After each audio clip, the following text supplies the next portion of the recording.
All right, welcome back to The Devil in Detail. I'm Eli Schwab. I'm Ben Granoff. It's our Grendel Reread Comic Book Podcast. Woo! Big episode 33, Larry Bird. Wicked Oh, awesome. Behold the Devil, issue from 1. downtown. Here we go. We are into the main event. Beholding the Devil. We front loaded all last episode with Matt and Brennan, so we don't need to. We can just jump right into this one. Yeah, y'all know where it's coming from. Yep. 25th anniversary of the character, the Hunter Rose banger we've been waiting for. One thing that we didn't talk about last episode was how Matt had the benefit of the entire series ahead of him. I believe that the last major work was Past Prime with Greg Rucka, 2000. Oh, wow. So I think that was the last thing before. So it had been quite some time since Matt had been like with Grendel here. Well, I'm sure someone will fact check me on that, but that was my quick research. Before we get too deep into it, Eli, tell me about your week. What did you do? Man, I was working really hard this week on finishing up my Weapon Ech pages for you and William Huffnecht. Thank you. I got all my lettering done for the first time ever. I did like a bunch of this hand lettering. I'll try to show you here. I got a lettering guide off of Greg Giordano, and so I went and hand lettered all the stuff for the pages, which is like so much. There's so much text, and so I did that. I was on Previews World live yesterday. I guess it wasn't live, but it was like the year-end wrap-up episode, and so I talked about my favorite stuff, including Canker. I drew this Borg and Canker right here. That's with Troy? Troy Jeffrey Allen, yeah, from the group. Yeah. That's very nice of him. Yeah, super fun. It's the second time I've been on it. I definitely talked about us. They said, like, what's your news story of the year? And I was like, I think that we might have broke this on our podcast, but Matt Wagner said he's, doing more and more Grendel. He's like keeping going with Grendel after Devil's Odyssey. So that was really fun. Yeah, yesterday someone said on the Instagram, I don't know if this is the right place to ask this, and you were real quick with the answer. It sure is, buddy. Oh, it's right, buddy. And also, Michel Fife posted a Grendel drawing that he did, and I commented with the podcast. Tony McMillan dropped the podcast, and so maybe Michel Fife, is going to be listening, or I'm going to try to get him on. I'm going to write him a message, see if he wants to pop in and talk about Grendel. Although he did say, like, tell me about Grendel. So I don't know if he's, like, new to it or he just, like, wanted to talk about it. But he can talk about comics all day long, all different kinds. Yeah, definitely. And what else? I think that's about it. You just showed me a lettering trick in Photoshop that blew my mind. How to not use Illustrator to get the nice, real comic balloon square ovals going. Exactly. So that's a real game changer for me. I'm excited for that. Hey, man, I may not do things like the right way, but I find little cool, fun back ways to make it work. I've been working on the computer doing stuff ever since, Mac Paint. And so I've got all these little things that I've got since that. And I still think in like those terms, even though like Photoshop can like do so much. Sure. But I'm still like trying to find backdoors. But yeah, I felt super creative this week. I worked hard on my pages, finished them, and I'm about to dive deep into. I'll show you. The Ween zine is almost done. I've got almost all the submissions in. Now there is a Ween song called "The Rift." Dean Ween bought this Star Trek novel on the road, and then wrote the song "The Rift" after reading this. So I bought this, and I'm gonna make like a two-story Star Trek strip, the USS New Hope, featuring Captain Diener and First Officer Jenner, and so that's going to be fun. That's my next comic book work. You should reach out to Peter David. Oh yeah, he did write it. Oh my God, why not? There you go. He was the first comic book professional I ever met when I was 13 at Midtown Comics. No kidding. Right around the time of Heroes Reborn, and he signed it. I told him I just had my bar mitzvah. Thank you. And he signed my Heroes Reborn #1. Happy bar mitzvah, Peter David. That's very nice. Yeah. So what'd you do, man? I have a feeling of gratitude in me. I got this hard copy of Oh Fuck Why, the comic book that gets you high. It's my first full color book. There you go. and it's the first time working with a letterer and colorist. There's a fun page, and I definitely learned a lot on this one. And I think that one of the most fun things that you helped me do is really get a firm grasp of how to do bleeds, and all the bleeds came out super good. So I am now in the middle of penciling page 14 of issue 1 of my other book, Mystic Connecticut. That's right. And I think last week I was on page 7. Now I'm on 14, so that's a good pace. But I'm like a page and a half away from where the layouts are basically penciled. So I'm hoping that I can just like burn through the rest of the first issue. Nice. Yeah, that's like a page a day penciled. That's a pretty good pace. Yeah, I mean, the thing is, like, you know, my work is not super detailed, and like I've definitely got what I think is like a recognizable style. Oh, that's Ben's work for sure. And I like to think of it as, you know, like a shitty version of Matt Wagner and Walt Kelly, kind of rolled into one. Grendel. Yeah, sure. Yeah, sure.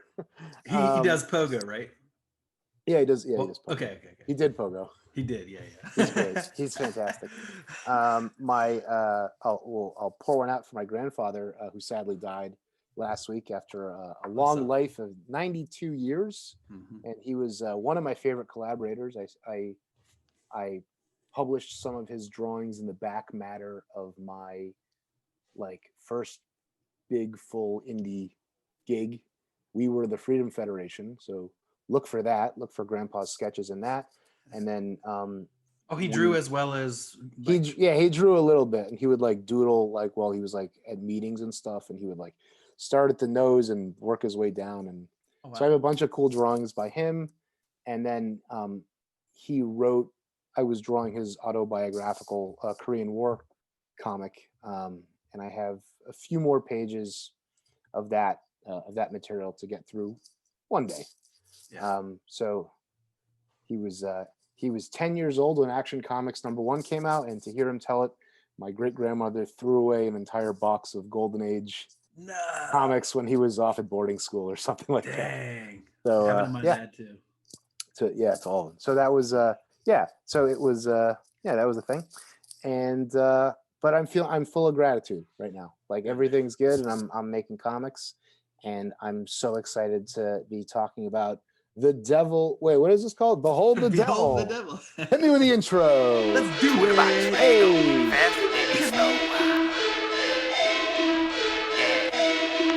Yeah. Vivat Grendel.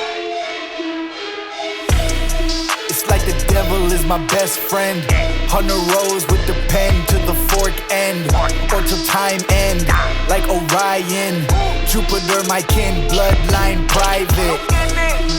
We control the whole shit. The wolf won't beef, then we feast off the rip. Behold the devil in detail.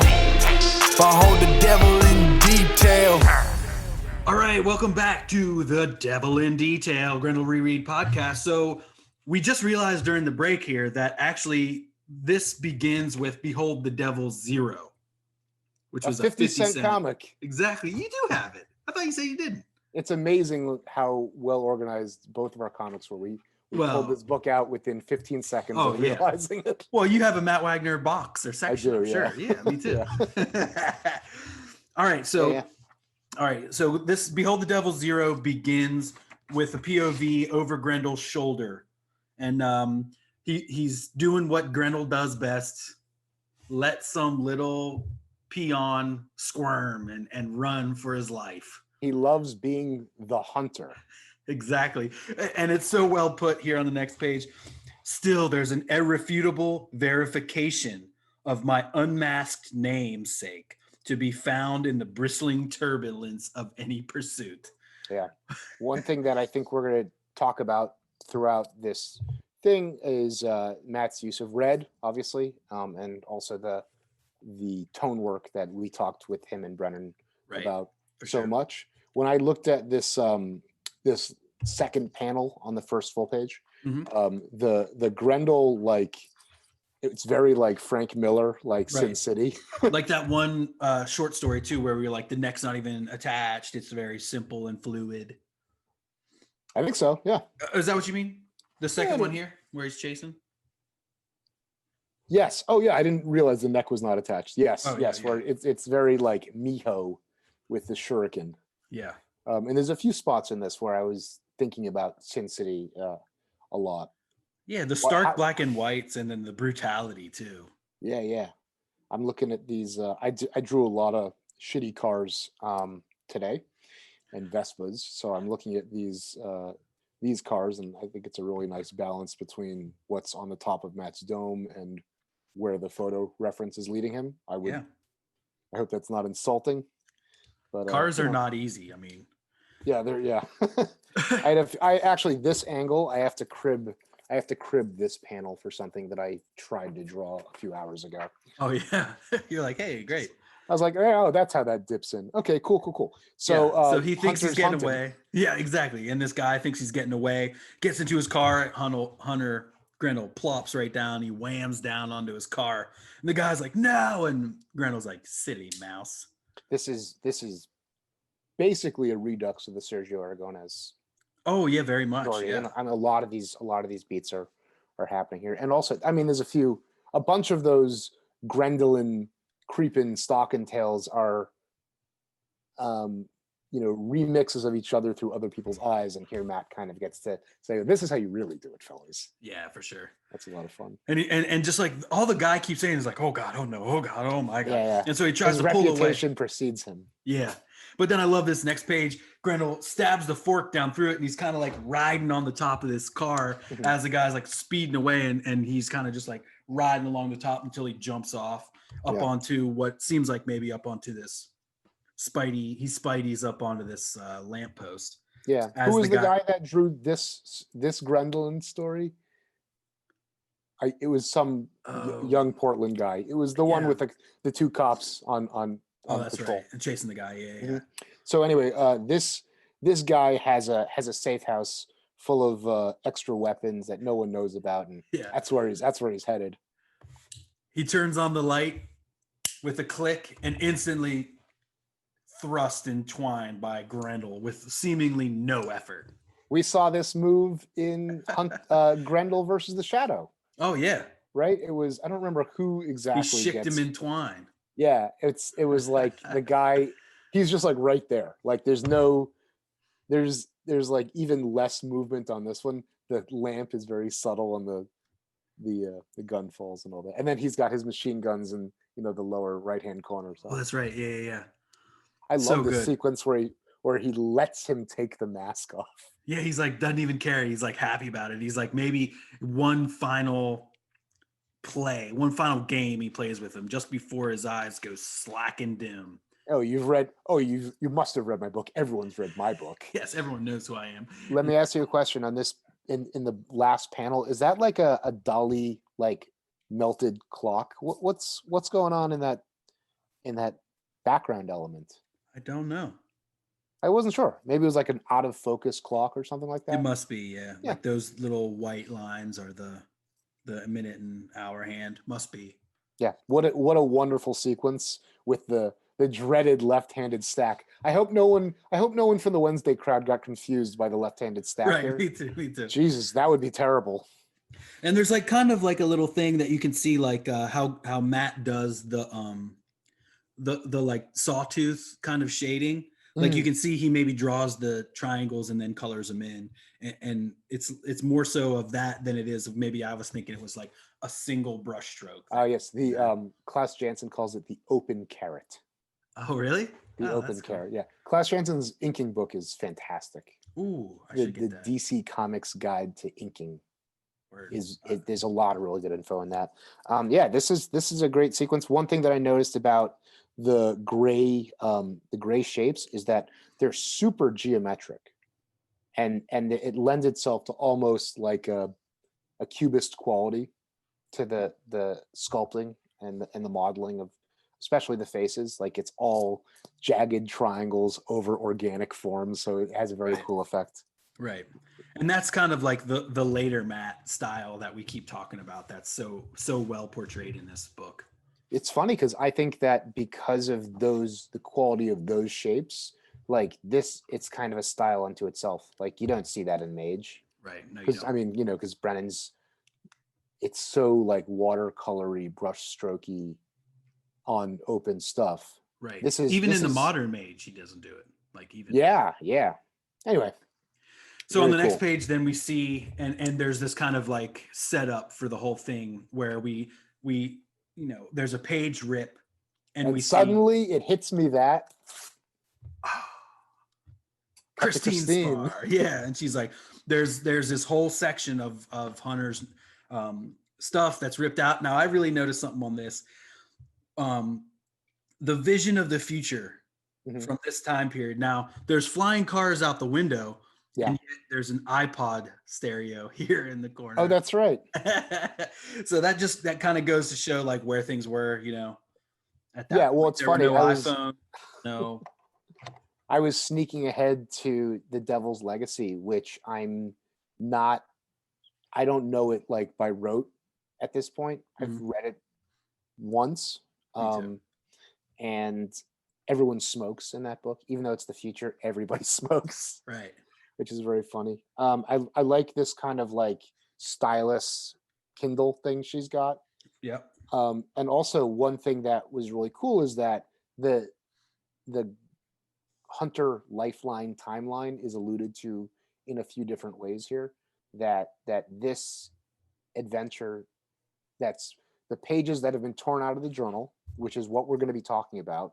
That's the content of this adventure, takes place at roughly the halfway point of his rise to mega reign, right? Yeah, exactly. Like that. I think what it's saying is that it's after the Seaboard Massacre that there was basically 18 to 26 months of him just like shit getting crazier and crazier and crazier, and also and that there are it's after the Seaboard Massacre, but before Stacy finds out. So it's on his rise when he's at his peak, but before things start going down. And I guess before Argent's fall, before Stacy gets melancholic, and before the we never find out anything about the woman who Stacy may or may not have drowned. Oh, right. The babysitter. Yes. When we're done with this, I would really like to have like a lightning round, like annoy Matt with a lightning round of like, how interested would you be in exploring the following topics? The babysitter. Don't tell Hunter the babysitter's dead. You're like, I don't really, that's for you to think about. I don't care about that. Yes. I have a question. How many volumes of journals does Hunter have? Is it the 5 that are on the desk or the 35 that are on the shelf behind her? Oh shit. Because it looks like, that's like what a law office looks like, but she's, they're all done up the same way. Like, and Hunter kept them all in like hardbound. They could just be all his journals, which is insane. Yeah. Like he wrote every day in a journal. Like, it was really like a real everyday journal. Yeah. I love that there's a literary bend to the saga, and especially this story. There's a writer character in this story who is not Christine. Oh, right. In Lucas Ottoman. Okay, cool. So Christine, looking fine, girl. To be continued in Behold the Devil #1 on sale late 2017. Wow. Right. Cool. And then there's this interview, which I don't think I've ever read. I didn't read it either. I completely didn't even look. Oh, it can be found on newsarama.com. Oh, well, I'm sure it's a great interview then. All right. Yeah, we'll take a look at that later. Cool. Well, let's get into issue 1. Yeah, man. It opens up with a page of an excerpt from, would you like to read the excerpt? I'd love to. Okay, cool. A classic Grendel Hunter still life portrait. Mm-hmm. Used in last week's album art for YouTube. Oh, there you go. All right, here we go. In the persona of Hunter Rose, his poignant and eloquent words captivated the attention of millions. His empathetic novels spoke of a common humanity and evoked wisdom well beyond his years. In the guise of Grendel, his nefarious deeds terrorized the city and eventually invoked dread in over half the nation. No less wordy in this other hidden identity, he reveals in his extensive private journals an inhuman thirst for domination and a sociopathic brilliance that can only be called, for lack of a better word, genius. How surprising then to find that a section of these meticulously self-celebrating records had been excised from the final documents seemingly by his own hand. A missing adventure from a life that was all but unsullied by any recognizable form of regret. What events could have driven such a tsunamic psyche to such an act of self-censure? What realizations could have disrupted that steely resolve? Perhaps we will never know. Excerpt from Devil by the Deed by Christine Spar. It's so great to get to come back to Devil by the Deed and to see more and more of it. And that the book Devil, the comic Devil by the Deed, is not the entirety of that. You know, that's a 46-page comic, but the book she wrote is a bestseller, so it's at least 300 pages long. At least. You know, my favorite part of this is when she describes young Hunter's, his empathetic novels spoke of a common humanity and evoked wisdom well beyond his years. And when I tried to think of like a stand-in analog, the two people that kept coming to my mind, well, not Salinger, who was like reclusive, but Kurt Vonnegut and Jerry Garcia. Well, he kind of even quotes Kurt later by saying like, and so it goes. So it goes, right? Yeah. So like this guy who's like, you know, Kurt Vonnegut, oh, babies, be kind to each other. This like very hippy dippy thing. And like with Garcia, like not being able to like go out in public without like a throng of like guru seeking, you know, peaceniks trying to like, you know, harass him. Yeah. We talked a little bit about like, God, it would be great to do a story about, it would kind of be like Brian Lee Sung, but it would be like about like a book club, like what his readers are getting up to as they like look for the answers to life, the meaning of life, and the thread of common humanity in his novels. Right. I love it. This is fantastic stuff. Yeah. Cool. And then it cuts back to his Grendel journal. Exactly. And with the blood spatter that starts on this page, we turn to the next page and it's just blood spatter everywhere as he, you know, continues his journal writing about killing these guys. Yeah, it's 4 pages worth of double page spreads, 5 pages of this super minimal thing where the kinetic energy of the blood tells a story, and just like the creative problem solving that's required in order to be like, all right, so, you know, you have to like kind of, it's like when in sci-fi police procedurals where they like see what's happening, or like in Hannibal where he like prognosticates how the crime went down and like the ballistics of all that. Very, very cool. Yeah. But what a great way to kind of like build tension and to surprise someone by like, oh wow, double page, another double page, but you know, faster and more intense. Right. And then the scene explodes. Oh my God. So much. Such an intense scene. 20 up, 20 down. Mm-hmm. Killed 20 dudes. God, I love this cool. too. I like I said the other day, I had this as my background on my work computer. Helps me. You work from home, though. So. Yeah, exactly. No one can see it, and they change every 15 minutes. So. Oh, there you go. Cool. Just so savage. Yeah, this was like the strong house of, cannot remember the guy's name, some mob guy that was needed to pay, and he wouldn't, and so Grendel gets into the safe and takes the briefcase full of, you know, whatever shakedown payments, whatever it is. There's even one straggler who tries to get at him, and he just slices him right down. There's a motif here, and it builds throughout the story. It's like this becomes tied to the theme of the story of Grendel's paranoia that he's being watched. Right. So the story opens up with him like as the hunter watching over, but then every time he's in action, he gets this inkling that something ain't right. And this first time he's being watched, and it's by this one guy who needs to be dispatched. Oh well, I won't miss next time. Cut to one of your favorite devices, Eli. Yes, sir. Enter Lucas Ottoman, Times Crime Watch reporter. Mm-hmm. A bunch of different newspapers I really especially like here, where it's like artist rendering and it's just like straight devil. It's like out of whatever.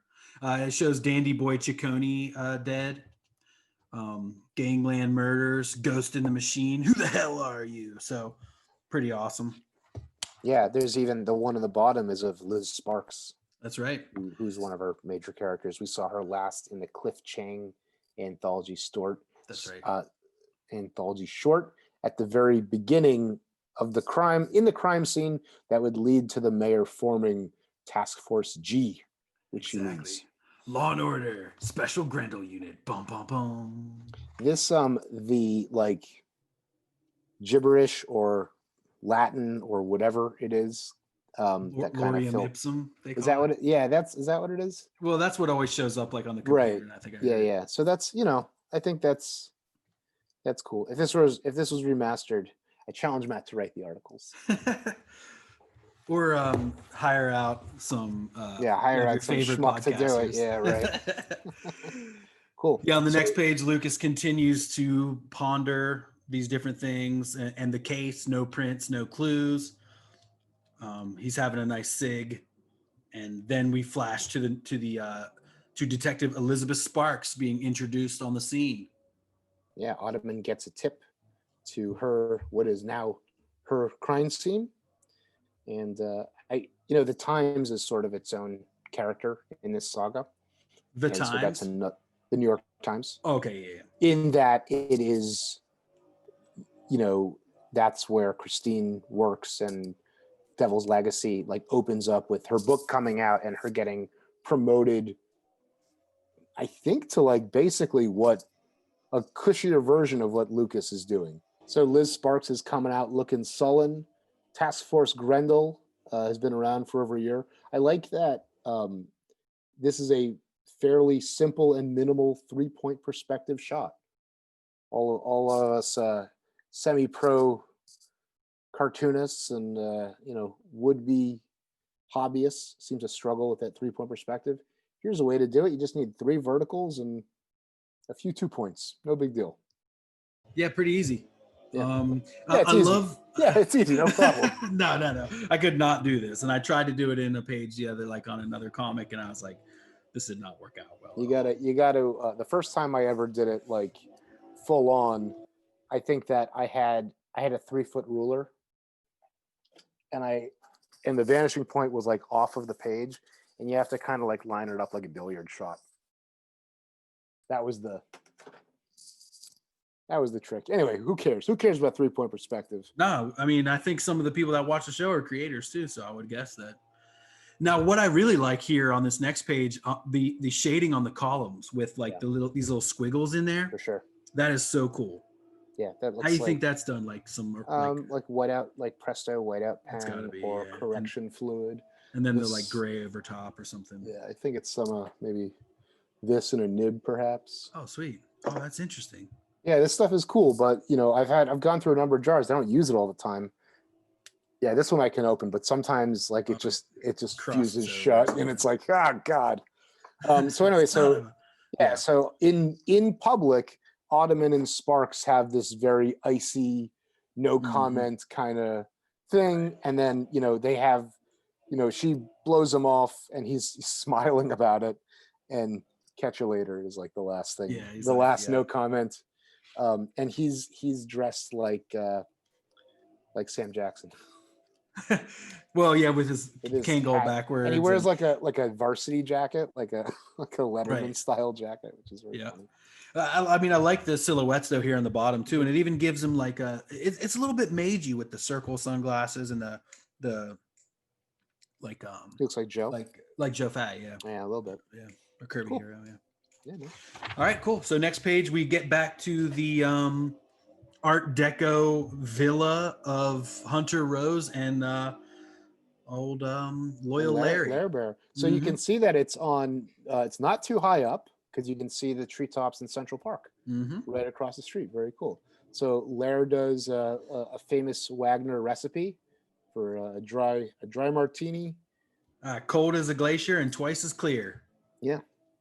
So in the journals, he's talking about how Spaulding, the crime boss whose crew he just demolished, he really didn't want to do that, but all they had to do was make the payment, and we wouldn't have had a problem. But he had to do it anyway. So unfortunately, Spaulding won't be making any more payments. Okay.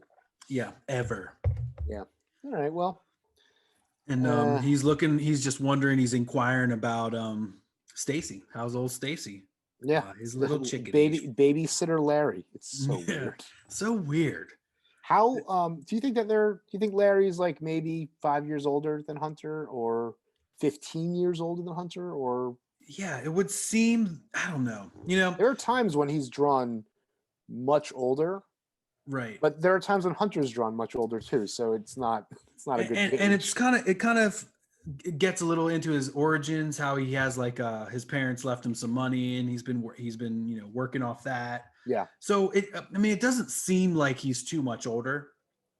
Yeah. And they're buddies, and so maybe they're really friends. Like that's the thing. They're really friends. And also later on too, it says like there doesn't seem to be any type of coercion. There's no like Grendel has nothing over Larry to like keep him working. It's just like he was intrigued at that first party and he was like, oh shit, now I got something to do.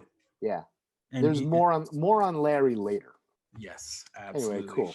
Checks on his little chickadee. She's all set. Looks like maybe Hobbs is there on the bench or at the foot of her bed, or Sock Monkey or something. There's a piano in her bedroom, which is nice. But also this like giant baseball, maybe it's a ball. This giant tennis ball, is there.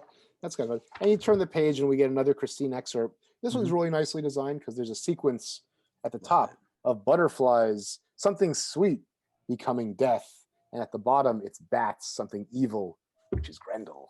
Yeah, super cool. Also becoming death. Can I read this excerpt? Definitely.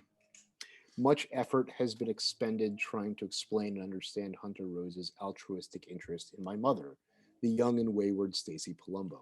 By all examinations of his own accounts, it was a relationship based upon genuine and supportive affection, the seemingly lone spark of humanity remaining kindled in a soul that had long ago left such considerations as love and charity behind.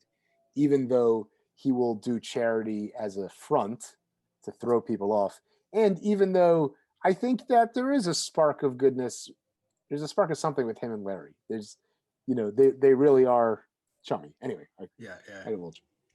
I maintain that his adoption and compassion towards the youthful ward weren't born from any pangs of guilt associated with his role in the death of Barry Palumbo, her uncle, former guardian, and only surviving family.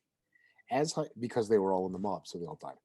As I have mentioned elsewhere, guilt is a human sentiment that found no exercise in the psyche of Grendel. Rather, I would posit that this atypical act of kindness was an emotional echo, a memory of the transformative blossoming he found in the patronage of his own mentor. Hunter saw in Stacy many of the same qualities that he adored about Jocasta Rose, and in turn, that Jackie? Oh, yeah. Interesting. Yeah. Interesting. I want to see the story about Jackie. Yeah. Very, very interesting. There's got to be. I need more Jocasta Rose than David Mack can offer me.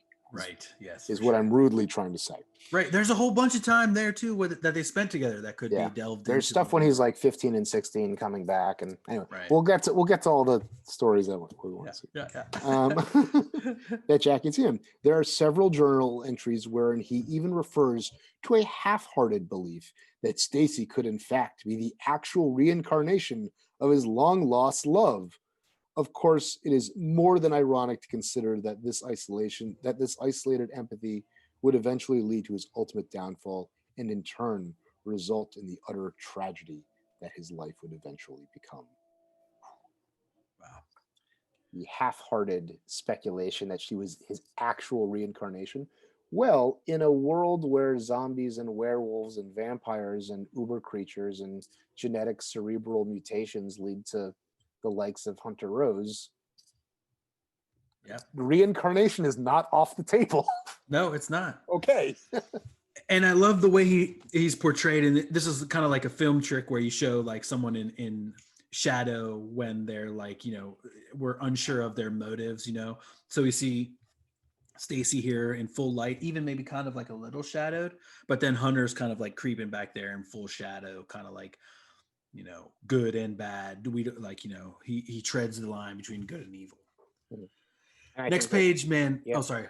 Yeah. Stacy's portrayal here is a very good balance between mature beyond her years and actually looking like a 6-year-old child. Right. And I think sometimes with Stacy, it's by design that she's drawn a little bit older because in order to imply the like wisdom beyond her years. For sure. Well, in Devil by the Deed, she seems to age like 3 years. She's a very little kid in the beginning, and then she's like a tween at the end. Right.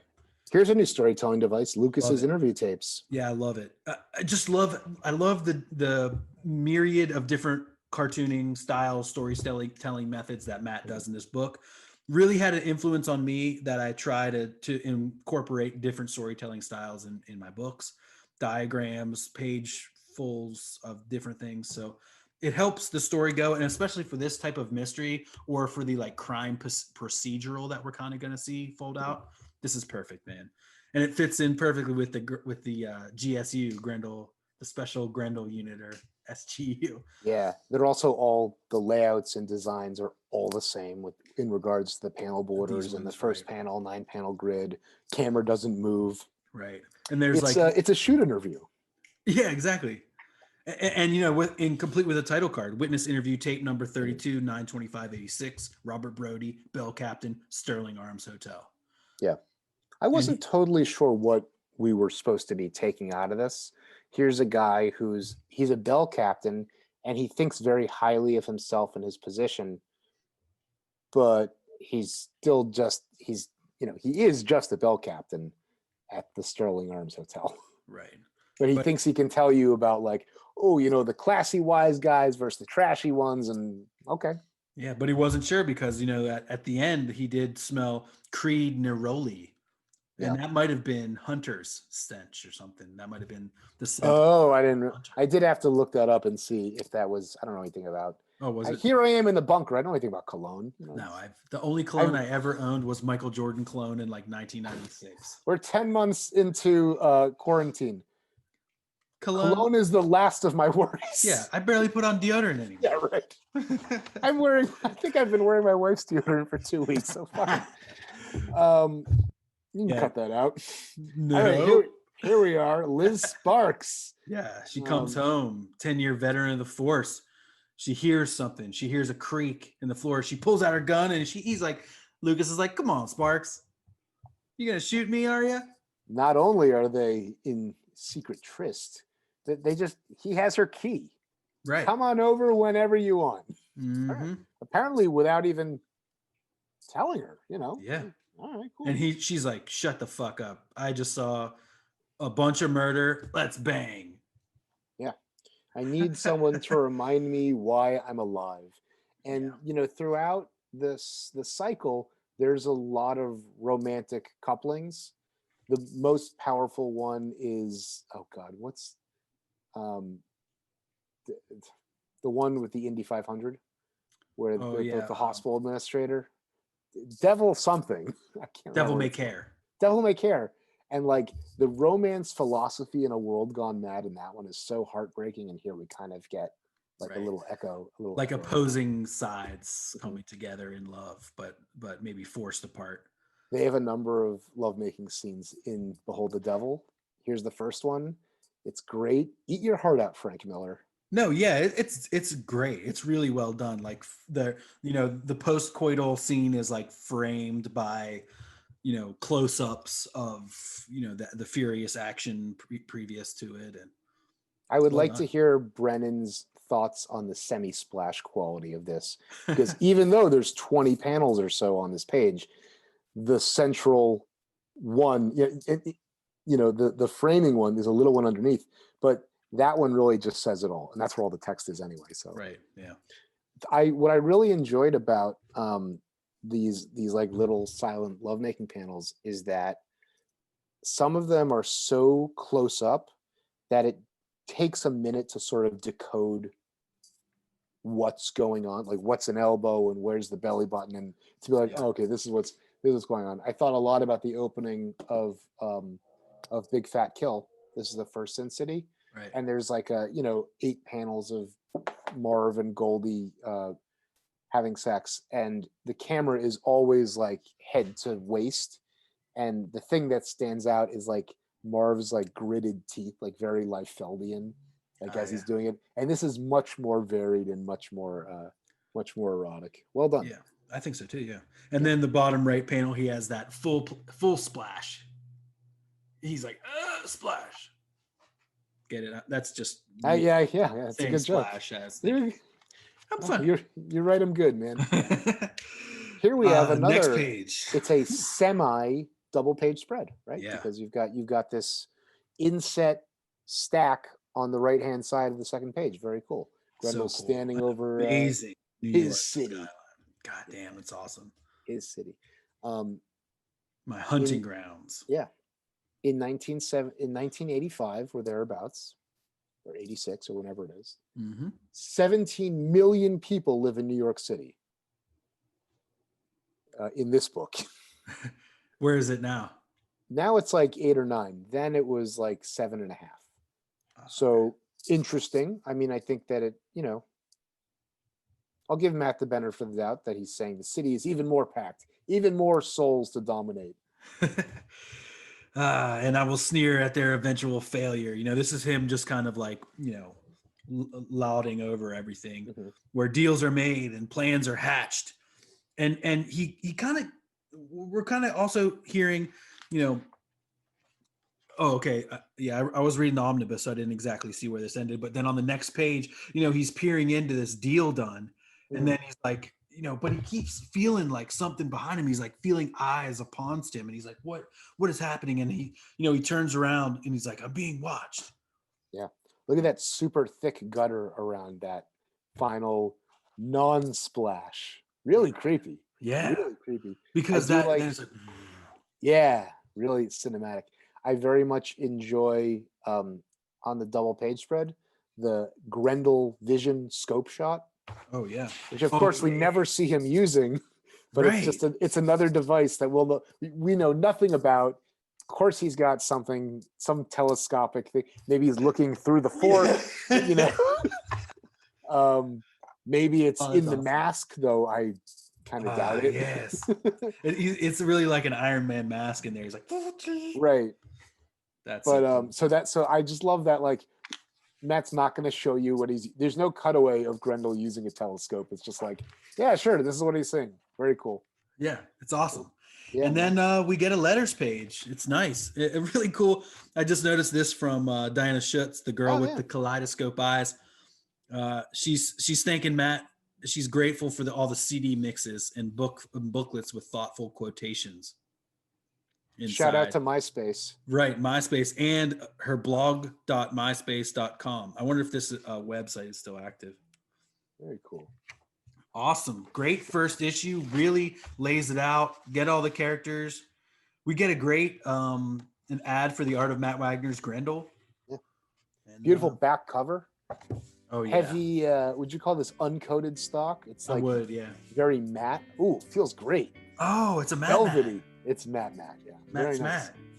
matte. Yeah, really cool first issue. Awesome. Cool. Behold the Devil, number 1 of 8. Join us in 5 minutes as we record issue 2's episode. Yes. Until next week, sweet viewer, behold the devil, vivat Grendel. Merry Christmas. Keep on Grendelin. Yeah, Merry Christmas. Happy New Year. Keep on Grendelin.